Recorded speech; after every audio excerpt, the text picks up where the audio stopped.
With the Lucky Land Slots, you can get lucky just about anywhere. This is your captain speaking. We've got clear runway and the weather's fine, but we're just going to circle up here a while and get lucky. No, nothing like that. It's just these cash prizes add up quick. So I suggest you sit back, keep your tray table upright, and start getting lucky.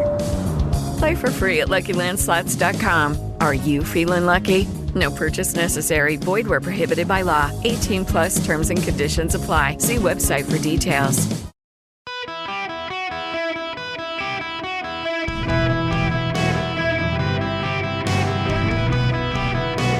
Welcome to the Eric Erickson Show podcast, Hour 3. Hello, America. Welcome. It is Eric Erickson here across the nation. The phone number is 877-973-7425. Should you wish to be on the program, delighted to have you with me. Before I get into any phone calls, I try not to be a harbinger of doom. I try to be optimistic. Sadly for all of you, I can read the tea leaves, and I am concerned doom is upon us. There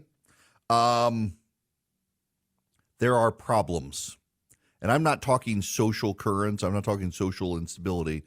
Economically, things are starting to become more and more problematic. So listener Chris, who is in the mortgage business, was texting me after I mentioned Charlie Munger yesterday.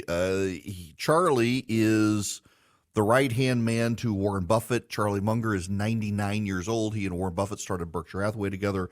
Brilliant economic mind, and he is beginning to caution that the commercial real estate business in this country is having serious problems.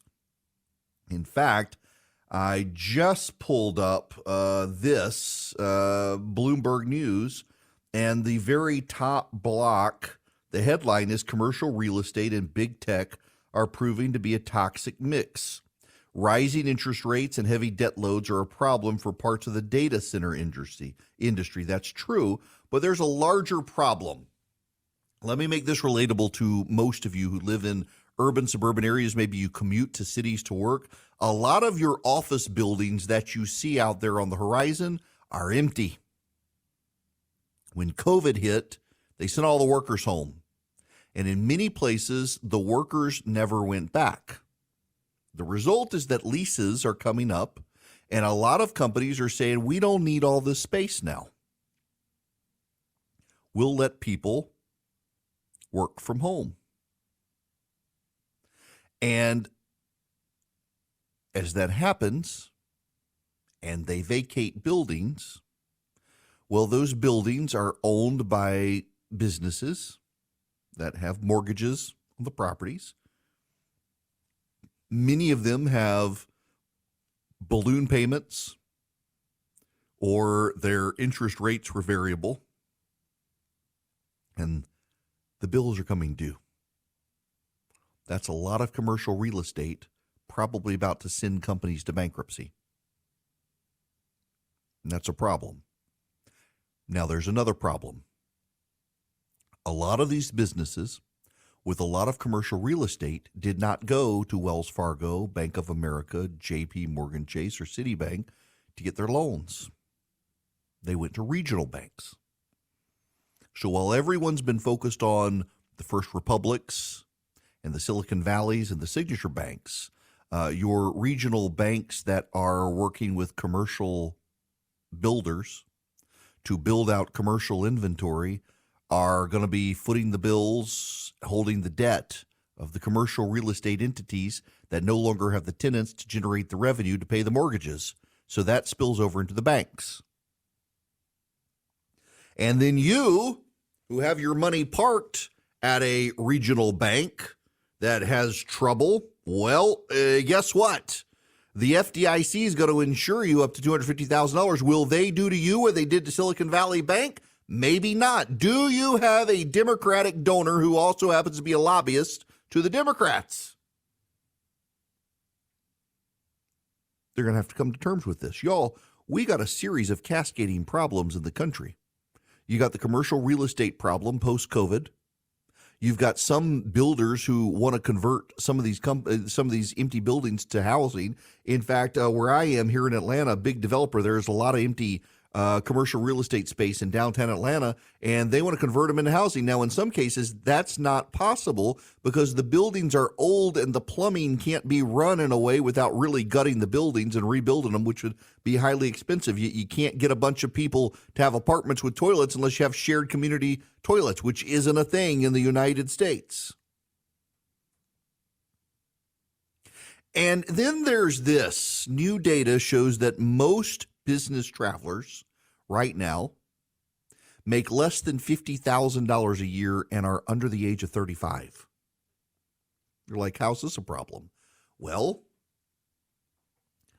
is your 30-year-old who makes less than $50,000 going to go hang out at the bar at the local steakhouse and have a few cocktails and an expensive steak?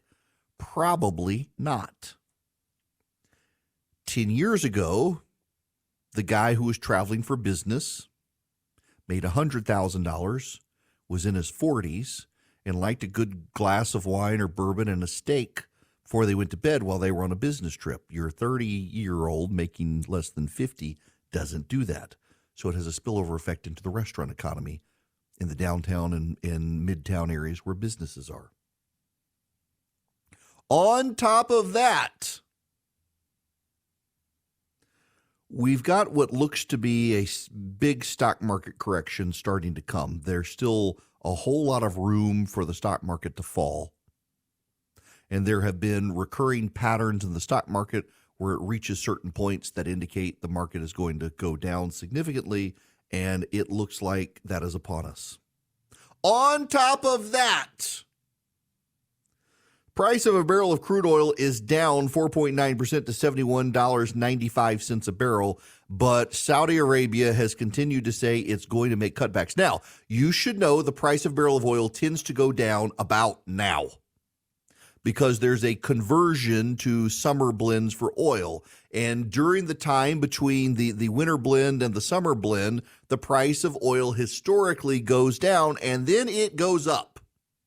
By June, the price of a barrel of oil starts going back up. Right now, it's very low. It's $71.95 for a barrel of oil right now is actually a very good price compared to the last year or so. It's not great, but it's better. But with Saudi Arabia cutting back, that means the price of a barrel of oil is going to go back over $80. That's the target for Saudi Arabia. They want it over $80. That's going to continue to cause all sorts of problems for the energy sector, for the farming sector, for the transportation sector, for the aviation industry. Prices are still going to go up. You add all those things together, and then one more data point. The Federal Reserve is probably going to raise interest rates again. That pushes us all into a recession. Morgan Stanley has announced it plans to cut 3,000 more jobs. Companies are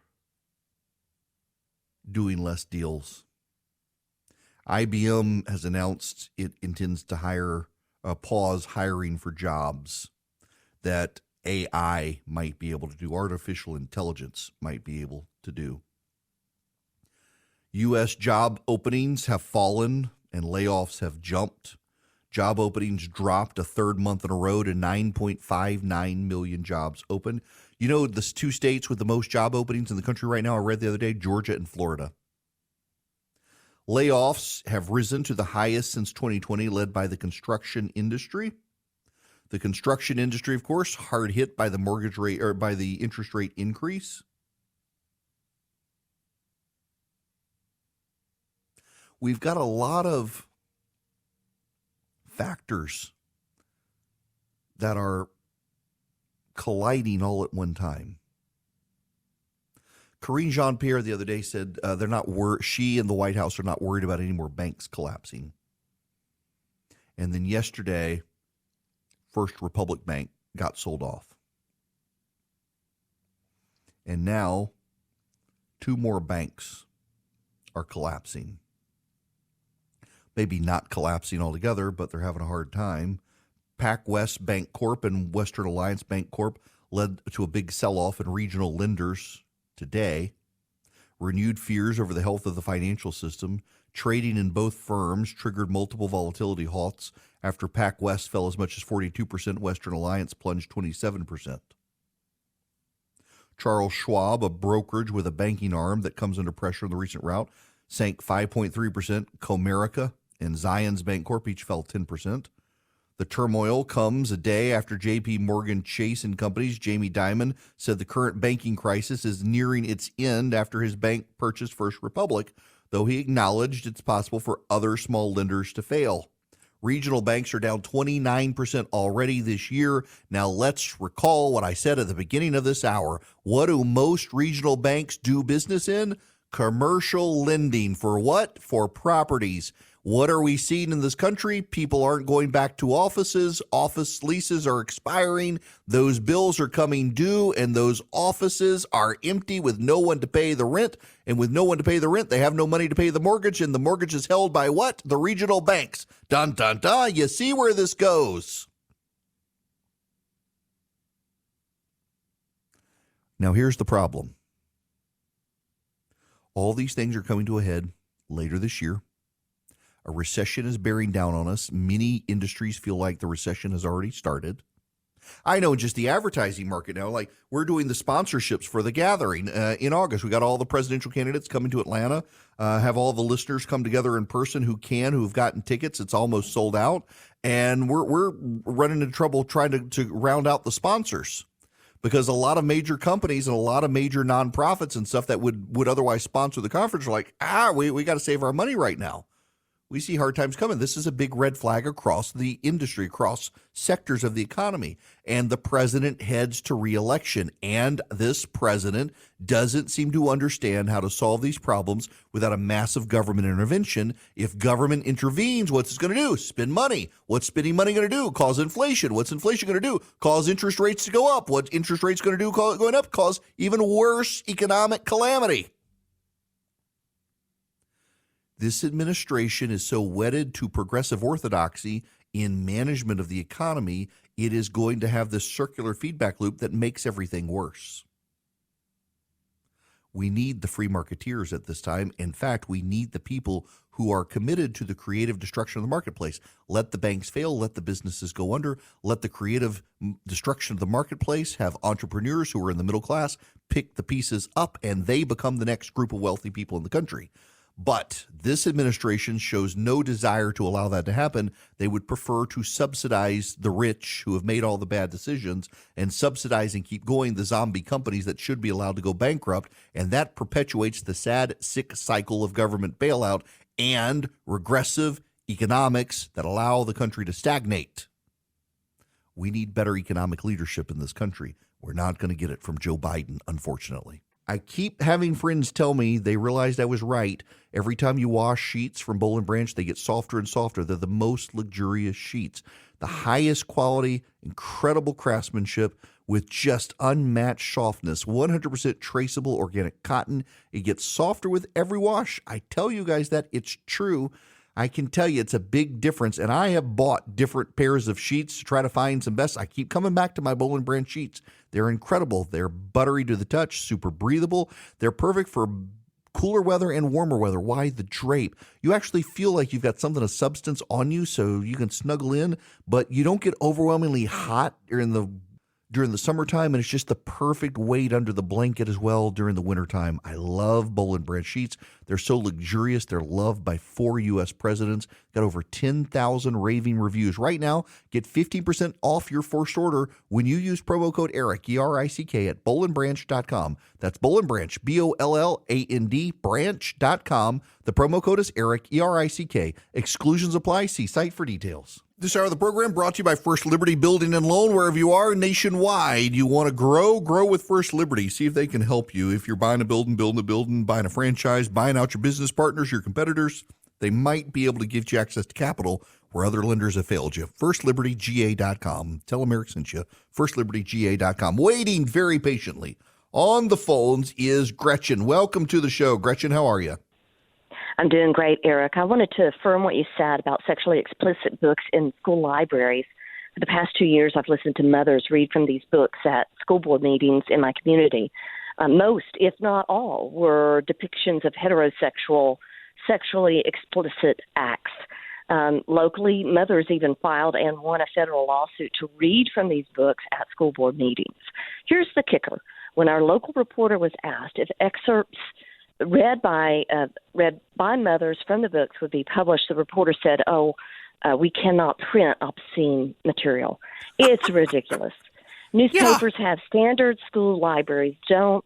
The opposition or the left are more concerned about people being representative. And I think it's sick that sexually explicit books are what they think is what best represents the very communities they say are being shut out by these book, in quotes, bans. They're not being banned. You can go buy them. You can go get them at public libraries.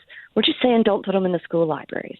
Yeah, but of all things, the reporter said, no, we can't print obscene material. Right. And, it would, if the reporters were really fair and not pushing an agenda, they would note the books are so explicit, they can't put the descriptions in. They can't put the pictures in, but they're not. They're accusing conservatives of banning books from schools when the argument from the conservatives is that the books are so explicit, you can't even read the depictions and the descriptions in a school board meeting. You can't print the pictures in the newspaper. CNN will not run pictures from the books while you're arguing about banning books. Be honest, and you can't be. The media can't be. It's really disturbing that so many members of the media have gotten in on the grooming game, that they want your kids to have access to these explicit books on how to, in some cases, have intimate relations with older people of the same sex, people of different sex, you name it. And they want your elementary school kid to be able to have access to it. I mean, we're talking books available for a third or fourth grader to stumble upon. Just crazy. And then when you call them out on it, they're like, well, we can't show pictures of the books. If you can't show pictures of the book in your newspaper, they shouldn't be in an elementary school library. That should just kind of be common sense. But the New York Times won't cover it that way. Local newspapers won't cover it that way. NBC News won't cover it that way. CNN won't cover it that way.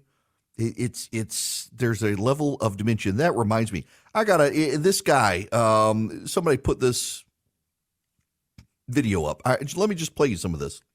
This is a man in Great Britain, and a older woman, showed up at his home to question him about his child.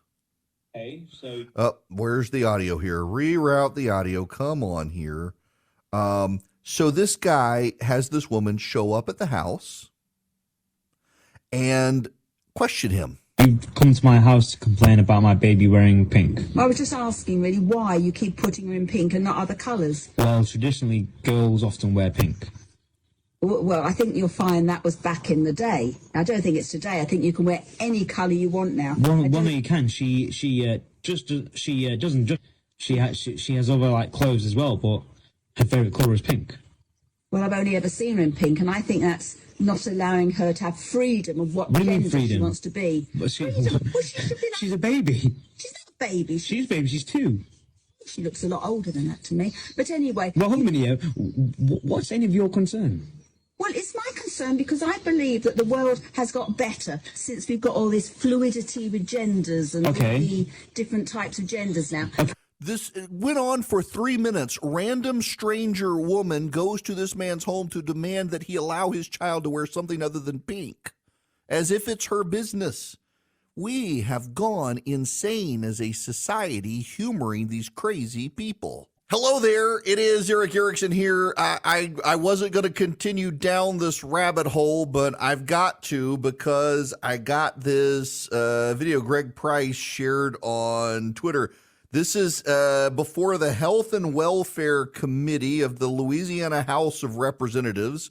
This is a mother testifying against House Bill 463, which would ban pediatric gender mutilation. Had anxiety and would never sleep, and we couldn't figure out what the problem was. We took him to specialists and neurologists, and he had brain scans trying to figure out why he couldn't sleep. Then as he grew, he got to sleeping, but his food choices were odd. They were always like green vegetables, raw green vegetables, which, if you know kids, most kids don't like to eat those things. And then the precocious puberty. All of those things, once we figured out that he was transgender, when he came to us and told us that he was transgender, when we went back and realized that the pattern of everything that he had experienced as a child, including eating green vegetables because that boosts testosterone, were just methods of his body trying to become who he was meant to be.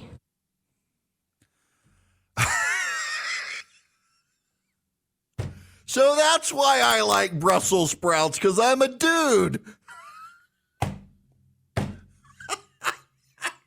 Oh, I shouldn't be like, I'm sorry. Gosh. Wow. So if your girlfriend is eating green vegetables, fellas, you might actually have a boyfriend and not know it. Wow.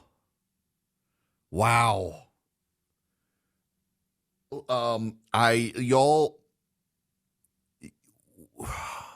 this is one of those things where you shouldn't laugh at this. I mean, clearly this is the explanation that my child was eating green vegetables, which boost testosterone. Therefore, it's clear to me in hindsight that my child was trying to manifest herself as a boy because she was eating green vegetables, which kids don't do, which meant she was trying to become a he.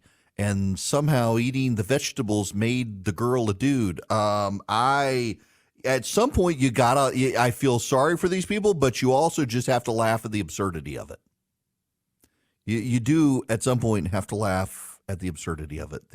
That one of the indicators that their daughter is actually a boy was because the daughter ate raw green vegetables. This just, here's another one.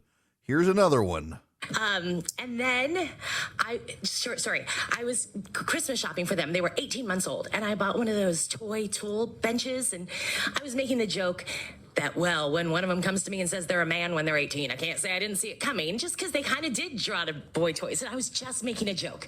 But I am so glad I said it out loud, because I have that in my mind now that at 18 months old, something somewhere was telling me what he knew all along. Sure, of course. Okay. But so when he could start talking, he articulated to me that he was a boy. Mommy, I'm a boy. Mommy, I'm a boy. And both of my kids did Mommy, I'm a puppy, all that. It was very different. And so they both did Mommy, I'm a puppy, but she took her daughter seriously when she said Mommy, I'm a boy. We drug our feet on it because what? It's normal to not understand that, obviously. So we saw therapists and we saw doctors, and ultimately we came to know what he has known all along, which is that he really is a boy.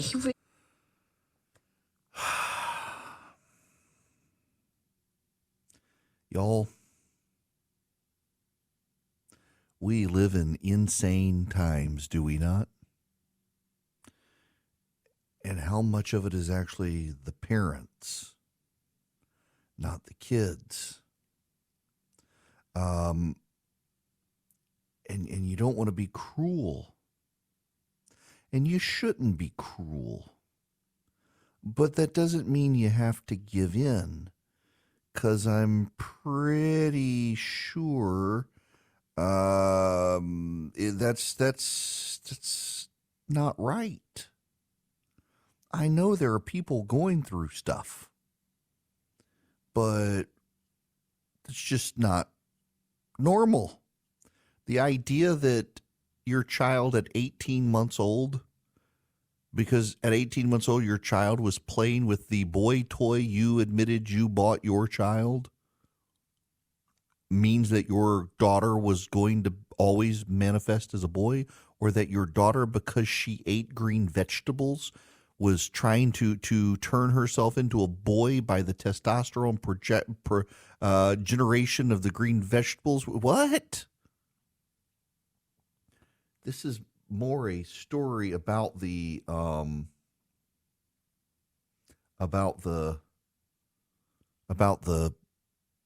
parents than it is about the kid. What is this, Joe? House Bill. What on earth is? No, I haven't even seen this one, dude. Now I gotta go. This is so. My buddy Joe is over in Louisiana, and he's listening to me about this, and he says, I missed the best part of this debate. Now I got to go find who is this blue-faced person. You gotta send me the link. This is unfair. Now I have to find who is the blue-faced person. Yes, there's literally someone who showed up blue to participate in the debate. This is, but what did the kid identify as? What, a monster or something? I mean, this is all just such crazy stuff. People losing their minds. Here we go. Let's see. Okay, we got this one. Here we go. The committee moved another bill to the floor that bans classroom discussion of gender identity. One of the people who testified it was a drag queen with a blue face who called himself Big Gay Baby. I didn't see that one. This is a drag queen in a blue face, like a blue painted face with fake eyelashes, calls himself Big Gay Baby, was opposed to the legislation. This is crazy town. This is crazy town. Now, I got to move on to something else because this is just, okay. Here's my concern. I don't believe that we should be jerks to people who are clearly suffering. But also, I do kind of think we're at the point where you have to laugh about the absurdity of these sorts of things. You have the blue-faced drag queen upset that we may not talk to third graders about what a drag queen is, and you have the mom who is convinced that her daughter was actually her son because he ate green vegetables. You do have to laugh at some of this stuff. You don't have to be a jerk, but you do have to recognize this is kind of like weirdly, compellingly funny that these are the people who have been bold enough to testify as somehow experts in this stuff. Holy moly, we are a nation full of insane people. And the thing is, they're all Democrats. And so the Democrats are looking at themselves, and insane people don't know that they're insane. When you're captured by insanity, you don't recognize it. You think that it's the other people who are insane. What? You don't think a third grader who eats green leafy vegetables is transitioning? Really? No. That's one of the signs that they're transitioning is they like their Brussels sprouts. Well, oh my God. I mean, at some point you got to understand the absurdity of it and point out the absurdity. But I have to move on to something else I care passionately about. I want to talk to you about the Philippines because the Philippines is one of the coolest countries on planet Earth. It has lots of issues. It does. There are Islamic extremists in the islands of the Philippines trying to take over islands. They are killing people. It has elected another Marcos. If you will remember in the 1980s, Milda Marcos and her husband, they were largely the dictators of the Philippines. The Reagan administration convinced them to give up power. They were given safe haven in Hawaii, where Milda Marcos and her bajillion shoes took up residence. The country over time moved more and more to the left, and in moving more and more to the left, they elected a crazy person to be the president of the Philippines, and the crazy person liked Donald Trump and then didn't and decided he was going to get in bed with China. And the problem is that the Chinese essentially told him that's all well and good, but you have to give up territorial claims in the South China Sea. The Filipino voters had enough. and they have allowed the Marcos' son to come to power. That's right, Imelda Marcos' son, and what was the husband? Ferdinand. Yes, Ferdinand Marcos Sr. So Ferdinand Marcos Jr. is now the president of the Philippines. People on the left are complaining. Now, I need to be just blunt with you. Jamal Khashoggi, who was killed by the Saudis, was not a hero. He did not deserve to be killed. He also wasn't a great person. He was not somehow the great bastion of journalistic liberty. He he had all sorts of ties that make me question the unbiased nature of his journalism, but he was not a person who deserved to die. But he did. The Saudis killed him. That's beyond dispute that the Saudis killed the guy. However, members of the mainstream media have decided that no American administration can have normal ties with Saudi Arabia because of what happened to Jamal Khashoggi. These people are children. The reality is there are bad people on the planet, and some of those bad people we have to do business with. There are concerns about Ferdinand Marcos Jr. as president of the Philippines might be trying to restore the authoritarianism that his father had on the island, and that he apparently is a corrupt person. You know what? I would rather this corrupt person and this country be on our side than on China's side, giving China a larger footprint in the South China Sea. Diplomacy, how do you do this? International affairs, how do you do this? We used to have grown-ups in Washington and in the press who recognized you sometimes have to do business with people you don't particularly care for, because if you don't do business with them and build alliances with them, the really bad guys who are your enemies will. This is the nature of the Cold War. One of the nefarious things the media did during the Cold War is they essentially tried to bully the Bush or the Reagan and then the Bush administrations into not having ties with countries that had dictators because they were terrible people. Yes, Pinochet threw communists out of helicopters in the Pacific. But you know what? It was better that Pinochet rule his country, Chile, than that the communists got to power in Chile and handed it over to the communists of the Soviet Union. It was far better to have Pinochet there using free market economics, even though he was a strongman dictator, than having some Soviet communist stooge in charge. And the media, aligned with the left, refused to acknowledge these basic truths. And here they are again, blasting the Biden administration for having relationships with Ferdinand Marcos Jr. because of his parents' sins and his own, when the alternative is to hand the Philippines over to China. How do you play this game of international diplomacy, members of the media? You grow up and realize sometimes you have to have relationships and alliances with countries you might otherwise prefer not to do business with. That's just the reality. Same with Saudi Arabia, which is messing with us on oil prices and a whole lot more, because the Biden administration decided that they were too pure to do business with the Saudis. And now the Saudis are opening the door to the Chinese and the Russians. International relations, how do you do this? It's not that hard if you understand sometimes there are people who are not nice, but you still have to have them as allies. And when the media claims pure as the driven snow that they don't have to, well, the media gets us in second place to China.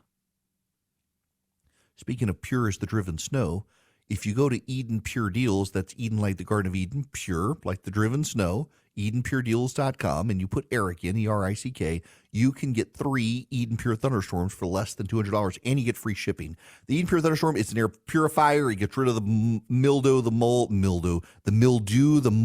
the pollen, the dust floating in the air. But the way I use it, the way it shines, is as an odor eliminator. So in my hotel room in Kentucky, when the people next door were smoking cigarettes before they got evicted from the hotel, my room stunk. I fired up the Eden Pure Thunderstorm because I can hold it in my hand. It's small. I travel with it wherever I go. It wiped out the odors. When I had a rental car in Louisiana, someone had clearly been smoking something in it. Fired up the Eden Pure Thunderstorm, plugged it in with the USB cord of the car. It wiped out the odors. My mother said the car smelled like it had run over a skunk. I was like, that ain't a skunk, Mom. Well, the Eden Pure Thunderstorm made it so you didn't smell anything. It wipes out odors, pet odors, litter box odors, smoke odors, musty odors, kitchen odors, you name it. The Eden Pure Thunderstorm works. You can get 3 of them for less than $200 at EdenPureDeals.com. Put in my name, Eric, E-R-I-C-K. One for upstairs, one for downstairs, one for your basement, your RV, your travel bag, wherever you need them. EdenPureDeals.com. Discount code Eric. Hi there. It is Eric Erickson here across the nation. Glad to be with you. Glenn Youngkin has announced he is not going to run for president of the United States. I kind of figured that was the case. But he's also come out now and blasted the Biden administration on how it's trying to handle China. Well, we know what China's trying to do, and that is to dominate the world, and they're going to use every arrow in their quiver, from surveillance balloons to TikTok to intellectual property theft to economic coercion and to saber rattling, if not more. And so we need to wake up and recognize that particularly in these most important sectors, semiconductors, the supply chain for pharmaceuticals, supply chains for automotive and for wind turbines and for solar panels. I mean, we have now decided, at least our president has, that he's going to drive us into these industries. We have to secure supply chains for these with our friends. And that's why when I was in Taiwan and Japan and Korea, this is what I was speaking with both their political leaders and their business leaders about bringing those supply chains, not just to America, but to Virginia. Virginia's been #1 in so many polls for business, and it's time for us to get some of these supply chains into the Commonwealth. I was excited about what I heard, but I was also very, very comforted by the unity that political leaders and business leaders in these countries that are really at risk because of China threat want to strengthen relationships in the U.S. and make sure these supply chains are robust and we have a shared economic future. You know, I go back to this idea that I think we need to ally source instead of outsourcing, instead of offshoring, ally shore or ally source our production. The reality is, despite what some of you might think, it is impossible to make some products in this country at a reasonable enough price for them to be commercially viable. You just can't do it. Labor costs, quality of life, income, salaries, everything in this country are so much more, which makes it not feasible to do. But we don't have to put everything in China. We could ally shore it. Instead of offshore to China, you put it with an ally. Vietnam, believe it or not, of all countries, is becoming an American ally. The reason is because though they are communist and though they were at war with us for a long time, they feel very threatened by China. China, as the dominant communist party power in Asia, believes it should be able to tell Vietnam what to do. And they've come for Vietnamese fisheries, among other things. The Vietnamese are now suddenly amenable to dealing with the Americans. Apple is starting to move production into Vietnam and to India. A lot of other companies are as well. And it's smart. We should be sending our economic power to allies, not to China. The Chinese are not an ally. And if the Biden administration would get a clue on this and start doing this, we would be far better off. But they just can't think outside the box on any of this stuff, outside progressive orthodoxy. Hello, it is Ryan, and I was on a flight the other day playing one of my favorite social spin slot games on ChumbaCasino.com. I looked over at the person sitting next to me, and you know what they were doing? They were also playing Chumba Casino. Coincidence? I think not. Everybody's loving having fun with it. Chumba Casino is home to hundreds of casino-style games that you can play for free anytime, anywhere, even at 30,000 feet. So sign up now at ChumbaCasino.com to claim your free welcome bonus. That's ChumbaCasino.com and live the Chumba life. No purchase necessary. VGW. Void where prohibited by law. See terms and conditions. 18+.